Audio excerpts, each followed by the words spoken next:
Hello everyone, life with বনি একটা নতুন ব্লগে আপনাদেরকে অনেক ওয়েলকাম জানাই।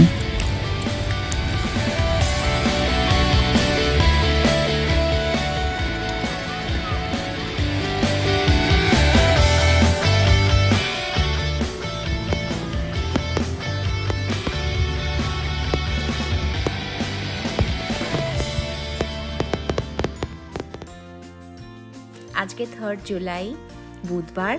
দেখুন সকাল সকাল আমার বাগানে একজন অতিথি এসে হাজির হয়েছে। এর কাজই হলো সব গাছের ফুল ফল হতে না হতেই সেগুলোকে খেয়ে নেওয়া। কিন্তু দেখুন ভীষণ মিষ্টি, সে প্রায় রোজই আসে আর বেড়ার তলা দিয়ে নিজের জায়গা বানিয়ে নিয়েছে চলে আসার। আজকে আমাদের প্ল্যান হলো আমরা যাব আজ ফায়ারওয়ার্কস দেখতে।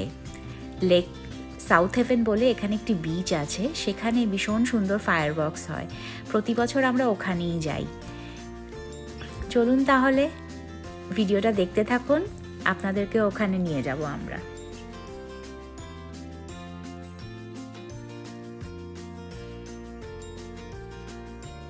কাল জুলাই 4 আমেরিকান ইন্ডিপেন্ডেন্স ডে। এই উপলক্ষে জুলাই 3 আবার জুলাই 4 অনেক জায়গাতেই ফায়ারওয়ার্কস হয়। ফায়ারওয়ার্কসগুলো জেনারেলি অনেকটা রাত্রের দিকে আরম্ভ হয়। এখন কিন্তু প্রায় রাত্রি 9টা বাজে, কিন্তু দেখুন বাইরে কিন্তু বেশ আলো আছে। আমরা তাই আজকে বিচের দিকে চলেছি। রাত্রি 10:30 থেকে আরম্ভ হবার কথা সাউথ হেভেন বিচে ফায়ারওয়ার্কস। প্রচুর লোক জড়ো হয়, পার্কিং পাওয়াটা একটা বিশাল মুশকিল, তাই একটু আগে আগেই বেরোতে হয়। অন্তত হাতে যেন 1 ঘন্টা সময় থাকে গিয়ে, যাতে আমরা ওখানে একটা ভালো পার্কিং নিয়ে নিতে পারি। রাস্তায় প্রচুর গাড়ি আজকে, যদিও বোঝাই যাচ্ছে সবাই কিন্তু ওই উদ্দেশ্যেই রওনা হয়েছে। আমরা সাউথ হেভেন পৌঁছে গেছি, এখন একটা পার্কিংয়ের জন্য ঘুরছি। দেখুন কত লোক, অলরেডি সবাই হেঁটে বিচের দিকে রওনা হয়ে গেছে। এরা হয়তো অনেকটা দূরেই গাড়ি পার্ক করে এসছে। আমরা একটু কাছাকাছি কোথাও দেখছি নেবারহুডের ধারে কাছে, যাতে রাত্রে এতটা ফিরে আসতে না হয়। অন্ধকারের মধ্যে একটু অসুবিধাও হতে পারে, তাই আর কি চেষ্টা যে যদি কাছাকাছি কোথাও পাওয়া যায়। কিন্তু পার্কিং পাওয়াটা এখানে সহজ না, তাই অনেকটাই সময় লাগে। হোপফুলি খুব তাড়াতাড়ি পেয়ে যাব। সামনে মনে হচ্ছে একটা খালি জায়গা আছে, চলুন দেখি পাওয়া যায় কিনা। গাড়ি পার্ক করে এবার আমরা বিচের দিকে রওনা হয়েছি। দেখুন লোকেরা এখানে টেন্ট বানিয়ে বন্ধু বান্ধব পরিবারের লোকজনকে নিয়ে চলে এসছে ফায়ারওয়ার্কস দেখতে। এটা এখানে একটা খুব বড় সেলিব্রেশন। অনেক দূর দূর থেকে মানুষ আসে এই ফায়ারওয়ার্কস দেখতে। যদিও মিশিগানের অনেক জায়গা থেকেই হয়, বাট সাউথ হেভেন ভীষণ একটা পপুলার লোকেশন ফায়ারওয়ার্কস দেখার জন্য।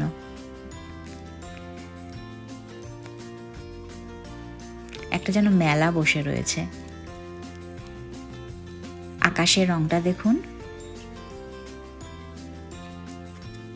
সানসেটের সময় কত সুন্দর লাগে বিচগুলো। অনেক লোক এমনি সময়েও আসে বিচে সানসেট দেখার জন্য, কিন্তু আজ অবশ্য অনেক স্পেশাল ব্যবস্থা করা রয়েছে, কারণ কি অনেক বেশি মানুষ আসবে, তার জন্য চারদিকে পুলিশও রয়েছে, যাতে কোনো রকম অসুবিধা হলে তারা হেল্প করতে পারে।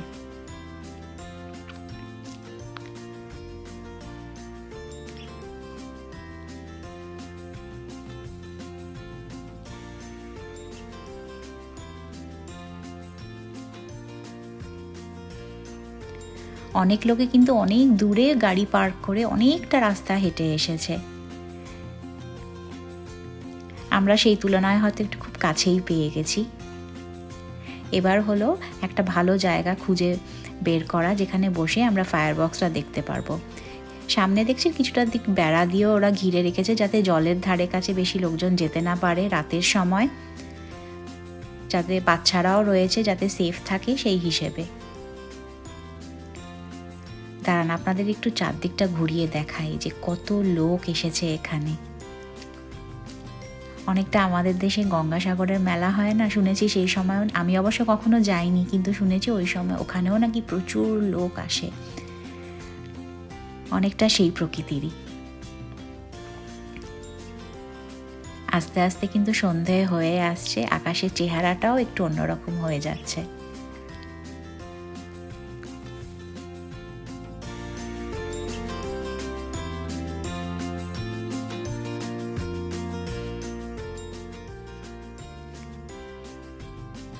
এত ভিড় এই জায়গাটার, এত লোক যে একটা বসার জায়গা খুঁজে পাওয়াও কিন্তু বিশাল ব্যাপার। আমরা প্রথমে একটা স্পট নিয়েছিলাম, কিন্তু তারপর মনে হলো সেখানে বেড়াগুলো চক্করে কি একটু বেশি আটকে যাবে দেখাটা, তাই জন্য আবার আরেকটা নতুন জায়গা নিয়ে পেছনে এসে বসলাম। এখানটা অবশ্য বেশ ভালো, এখান দিয়ে বেশ ভালোই দেখা যাবে বলে মনে হচ্ছে। লাস্ট ইয়ারও আমরা এই জায়গাটাতেই বসেছিলাম, তাই জানি যে ফায়ারওয়ার্কসটা খুব কাছেই হয়। আমি আর আমার ছেলে দুজনেই বেশ জায়গা পেয়ে খুব খুশি।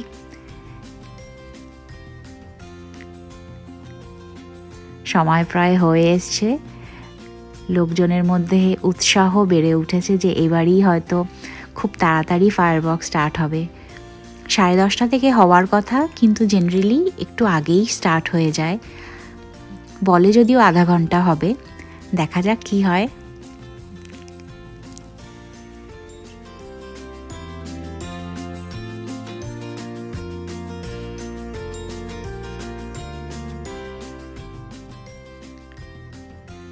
দশটা 20 বাজে আর এরা ফায়ারওয়ার্ক স্টার্ট করে দিয়েছে। দূরে একটা ছোট্ট বোট মতো রয়েছে, যেখান থেকে এরা বাজিগুলো ছাড়ছে।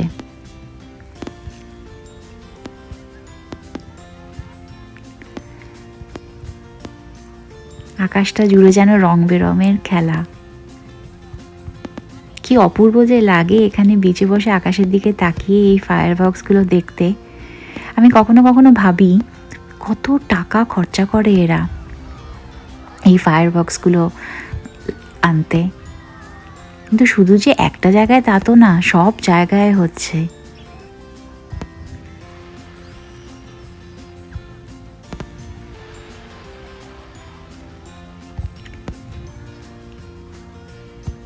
প্রায় আধা ঘন্টা চলবে এই ফায়ারওয়ার্কস। পুরো ফায়ারওয়ার্কসটা তো আর আপনাদের দেখাতে পারলাম না, তাই কিছুটা অংশ বেছে বেছে যেগুলো খুব সুন্দর ছিল তারই মাঝখানে সেগুলোই একটু তুলে ধরলাম।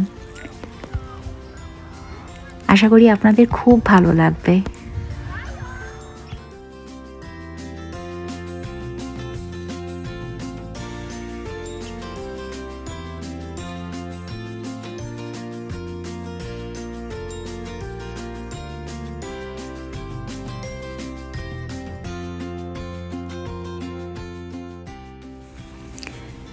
ছোটবেলায় দেশে যখন কালী পুজো হতো তখন এই বাজির আওয়াজগুলো আমার ভীষণ প্রিয় ছিল। একটা উৎসব চলছে, একটা হাসি, মানুষের আনন্দ, সবকিছু মিলে এত ভালো লাগতো দেখতে।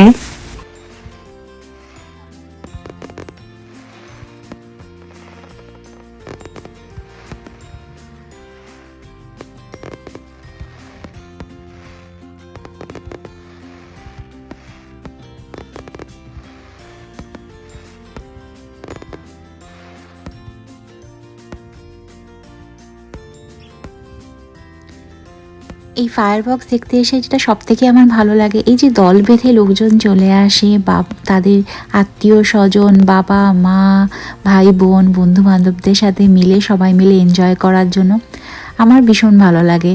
আর যত দেখি তত বেশি দেশের কথা মনে পড়ে, নিজের বাড়ির লোকেদের কথা, যাদের থেকে অনেক দূরে আমরা এখানে নিজের মতো সব ফেস্টিভ্যালসগুলোকে সেলিব্রেট করার চেষ্টা করি, তাও দেশে বসা লোকগুলোর কথা সবসময় মনে পড়তেই থাকে।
আজ তাহলে এখানেই আসি, ভালো লাগলে একটা লাইক শেয়ার কমেন্ট করে দেবেন।